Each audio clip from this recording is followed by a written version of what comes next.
हमारे यहाँ top order में बैटिंग करते हैं। हाँ। और यकीन मानिए कि वो दुनिया की किसी भी टीम की नुमाइंदगी करेंगे तो वो उन्हें नंबर 5-6 से पहले बैटिंग करने कभी भी नहीं भेजेंगे, क्योंकि टॉप ऑर्डर के बैटर की एक जो सिंपल टेक्निक होती है, रिजवान की वो टेक्निक हो ही नहीं सकती। देखें, एक शॉट खेलते हैं क्रिकेट की इस्तिलाह में, हम कहते हैं साइंटिफिकली कि होता क्या है, हेड उनका एक तरफ गिरा होता है, हाँ।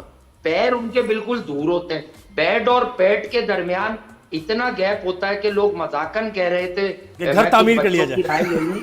हमारा छोटा भाई है कि उनके बीच में से आजम खान भी निकल जाए। एट टाइम्स इतना बड़ा गैप बना लेते हैं वो बैट और पैड के बीच में। तो ये किसी भी तौर पर एक अच्छे ओपनर की टेक्निक नहीं है या टॉप ऑर्डर बैट्समैन की टेक्निक नहीं है। नोइंग द फैक्ट कि आप पाकिस्तान के कप्तान बनकर वाइड बॉल क्रिकेट में अब ड्रॉप हो चुके हैं T20 फॉर्मेट से। हाँ।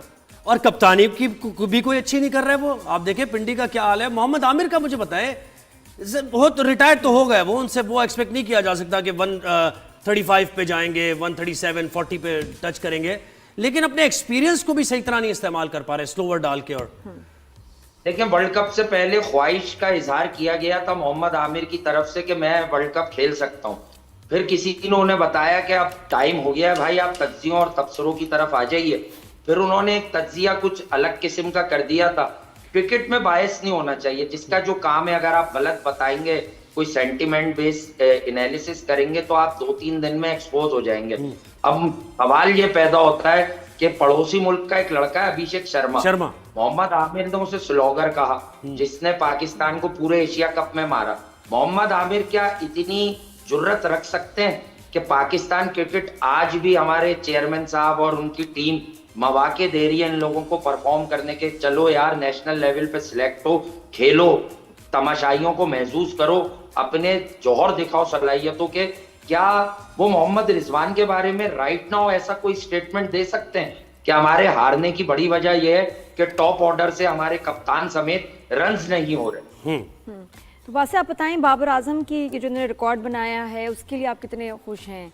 साइम अयूब की भी परफॉर्मेंस के बारे में पूछूंगी, उन पे कितना? देखिए, बाबर आजम का मैं आपको बताता हूं कि बाबर आजम साहब जब आए थे तो मैं एक्सप्लेन पूरा करता हूं कि बाबर आजम एक ऐसा प्रोस्पेक्ट थे कि वाकई वो पाकिस्तान को अब तक कुछ नहीं तमाम फॉर्मेट्स में मिला के 30-40 मैचेस जितवा चुके होते।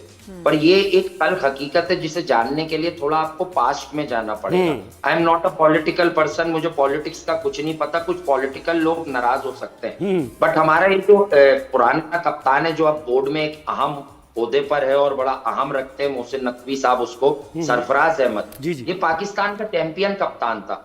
अच्छा, सरफराज को हटाना था, वो पॉलिटिकल विक्टिमाइजेशन हुई थी उसकी, तो उसको हटाने के लिए सिर्फ एक ही चेहरा मौजूद था जो पाकिस्तान टीम में कंसिस्टेंटली परफॉर्म कर रहा था, उसका नाम था बाबर आजम, जिसका एक बहुत खूबसूरत लर्निंग प्रोसेस चल रहा था under the leadership of Sarfaraz Ahmed. कप्तानी एक डिफरेंट आर्ट है, प्लेयर्स से परफॉर्मेंस लेना एक डिफरेंट आर्ट है। सरफराज कोई बहुत आला पाए के बल्लेबाज नहीं थे, एवरेज बैटर थे, बट उन्हें यह पता था कि अपने खिलाड़ियों से कैसे उनका बेस्ट निकलवाना है। गेम अवेयरनेस थी उनको। जी, गेम अवेयरनेस, क्वालिटीज, बिल्कुल। यहाँ पर गलती ये हुई हमसे नादिया कि बाबर आजम के लर्निंग डेज में जब वो बहुत अच्छा गेम को लेकर चलते थे, स्कोर बोर्ड मूव करता था, उन्हें अवेयरनेस भी आ रही थी, मैच अवेयरनेस, गेम सेंस, वहां पर हमने बाबर आजम को कप्तान बना दिया। और फिर हमारा क्रिकेटिंग कल्चर आप सबको, दोनों को भी मालूम है, आपके सुनने वालों को भी मालूम है कि फिर वो अपनी सेफ्टी और सिक्योरिटी और पर्सनल माइलस्टोन की तरफ लग गए। तो वो जो लर्निंग थी, वो जो इंटरनेशनल बैटर्स से कंपीट करना था, क्योंकि कुछ छोटी टीमें आई, कोविड आया, जो टीमें आ रही थी उनके बेस्ट खिलाड़ी नहीं मौजूद होते थे पाकिस्तान में, उनके अगेंस्ट आपने खूब स्टेट पैडिंग की, रिजवान ने भी की, बाबर ने भी की, और उसके बाद आपने नतीजा देख लिया। वो मिसबाउल हक के सारे फुटनोट्स पे चले ना, मिसबाउल हक के फुटनोट्स पे। लेकिन अब बाबर आजम T20 क्रिकेट में हमारा एक जो छोटा सा लड़का है ख्वाजा मोहम्मद नाफे, उसके ऊपर वो ड्रॉप हुए क्रूशल मैच में। बेसिकली कप्तान और कोच और टीम मैनेजमेंट ने रिजाइन किया, रिजाइन इन अ सेंस कि बाबर आजम में हम वो बात नहीं देखते कि ये हमें 12 और 13 एंड ओवर बना के दे सकते हैं। तो बस इससे बुरी बात हो नहीं सकती उनकी। हो नहीं सकती। अच्छा, एक और चीज बताइए, ये Faheem Ashraf Mohammad Nawaz, Shadab Khan, Usman Khan, Shaheen Shah Afridi, Haris Rauf, one by one बताएं इनका करना क्या है। हाँ। इनका सोचा और क्या है। साइम अयूब का भी, साइम अयूब हारिस का भी रऊफ तो पूछिए। एक बार कह रहे थे ताबिश को कि वो 24 अंडे खाते हैं, तो मैं तो बस यही दरखास्त करूंगा कि वो अंडों की तादाद थोड़ी कम कर दें, ज्यादा हो क्योंकि गया। अगर वो 24 अंडे खाकर फिर वो पिटते भी उतना ही है।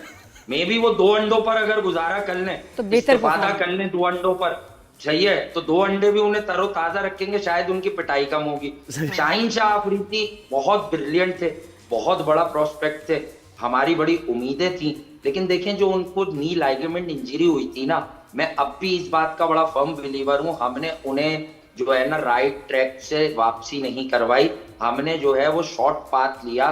क्रिस्टल पैलेस में उनकी थोड़ी सी रिहेबिलिटेशन हो गई। नी लाइगामेंट इंजरीज आर वेरी सीरियस और ये टाइम लेती हैं ठीक होने में, और ये वो जगह होती है नी की, आप सभी जानते हैं जी। कि तमाम रगें यहाँ पर आकर मर्ज होती हैं। तो शाहीन की जो अलाइनमेंट है, ये मैं उसी वक्त से बता रहा हूँ कि उसने अपना लेफ्ट जो फ्रंट लेग है, जो बॉल करते हुए डिलीवरी स्ट्राइक पर, वो उसने राइट साइड पर गिराना शुरू किया है, और वो अब अलाइनमेंट आर्म के साथ उसकी नहीं हो पाती। जब वो अलाइनमेंट नहीं हो पाती तो आप देखें वो प्रॉब्लम मूवमेंट आती नहीं है, है, शाहीन पेस का नहीं है, पेस कम हो लेकिन गया, उसको बैटिंग का भी तो एक्स्ट्रा शौक हो बाउंस गया नहीं ना। मिलता। फहीम अशरफ की यूटिलाइजेशन प्रॉपर नहीं है। अगर हमें पाकिस्तान को फहीम अशरफ का फायदा लेना है तो हमें फहीम अशरफ को with the bat like Abdul Razzaq promote करना होगा, प्रमोशन देनी होगी। प्रमोट करने के नतीजे में वो पाकिस्तान को बॉलिंग से ज्यादा अपनी बैटिंग से मैचेस जितवाएंगे, जैसे उन्होंने नेदरलैंड्स के खिलाफ वर्ल्ड कप के ओपनर में पाकिस्तान की इज्जत बचाई थी।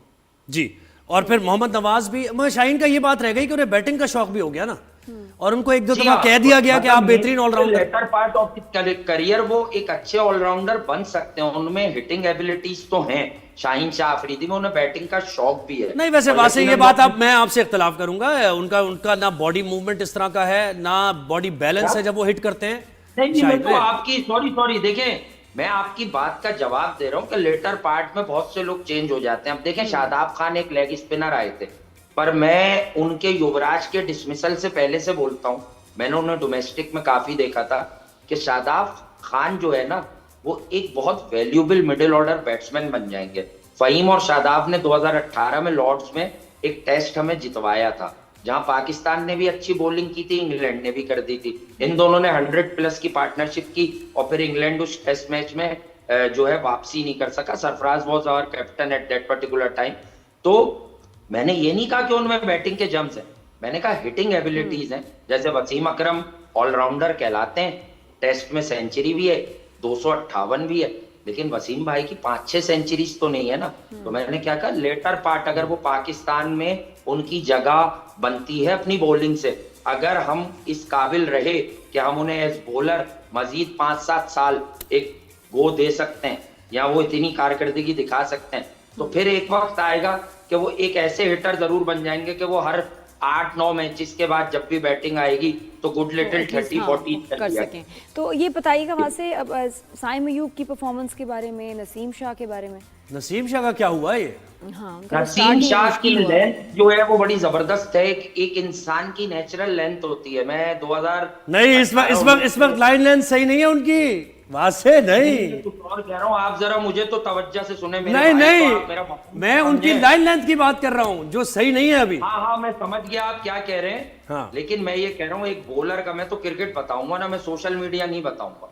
मैं ये अर्ज कर रहा हूँ कि हाँ, वो मैंने कहा ना, मैं पॉलिटिक्स को पसंद ही नहीं करता, मुझे क्रिकेट जानने का शौक है। मैं डे बाय डे खुद को एज क्रिकेट एनालिस्ट इंप्रूव करने पर बिलीव करता हूँ। और ये मैनेजर्स होते हैं लोगों के, प्लेयर्स ये इतनी इंग्लिश जानते भी नहीं है। अगर आप इनके सामने माइक लेके जाते हैं तो आपको खुद एहसास हो जाता है कि ये क्या करते हैं। अभी वैसी कल हमारे फॉर्मर कैप्टन राशिद लतीफ साहब की साहबजादी की परसों शादी थी, तो उसमें बड़ी चीजें बैठकर बहुत सारे क्रिकेटर्स और हम लोग डिस्कस कर रहे थे।